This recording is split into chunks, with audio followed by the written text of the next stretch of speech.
Guys আপনারা যারা ছবি তুলতে পছন্দ করেন, বিভিন্ন জায়গায় গিয়ে ছবি তুলেন, যেইভাবে ছবিটি তুলেন ঠিক সেইভাবে সোশ্যাল মিডিয়ায় আপলোড করে দেন। কারণ কি? কারণ হলো একটাই, প্রফেশনাল এডিটর কেউ পান না বা কাউকে পেলেও সে সহজে এডিট করে দিতে চায় না।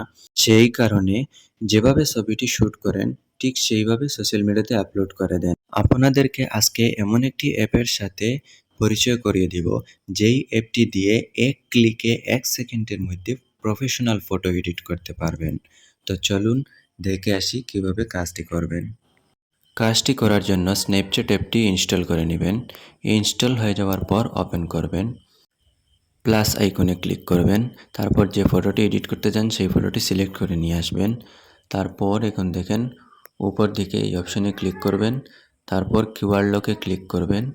এখন দেখেন স্ক্যান কিউআর লক চলে এসেছে। এখন অন্য একটি ফোন হাতে নেবেন, এই ফোনটিতে এসে ক্রোম ব্রাউজারটি ওপেন করবেন। সার্চ বারে এসে সার্চ দিবেন স্ন্যাপচ্যাট কিউআর কোড লিখে। স্ন্যাপচ্যাট কিউআর কোড লিখে সার্চ দেওয়ার পর অসংখ্য কিউআর কোড চলে আসবে। এখান থেকে যে কোনো একটি স্ক্যানার ওপেন করে সেই ফোনটিতে গিয়ে স্ক্যান কিউআর কোডে ক্লিক করে স্ক্যান করে নেবেন। তারপর দেখেন স্ক্যান করার সাথে সাথেই এডিট হয়ে যাচ্ছে। আমি তাড়াহুড়া করে দেখালাম, আপনারা আপনাদের ছবির সাথে যেই কিউআর কোডটি অ্যাডজাস্ট হবে সেই কিউআর কোডটি চুজ করে স্ক্যান করবেন। দেখবেন একটি স্ক্যানে আপনার ফটোটি ধামাকাদার এডিট হয়ে যাচ্ছে। আশা করি বুঝতে পেরেছেন। দেখা হবে অন্য কোনো নতুন ভিডিওতে। ধন্যবাদ।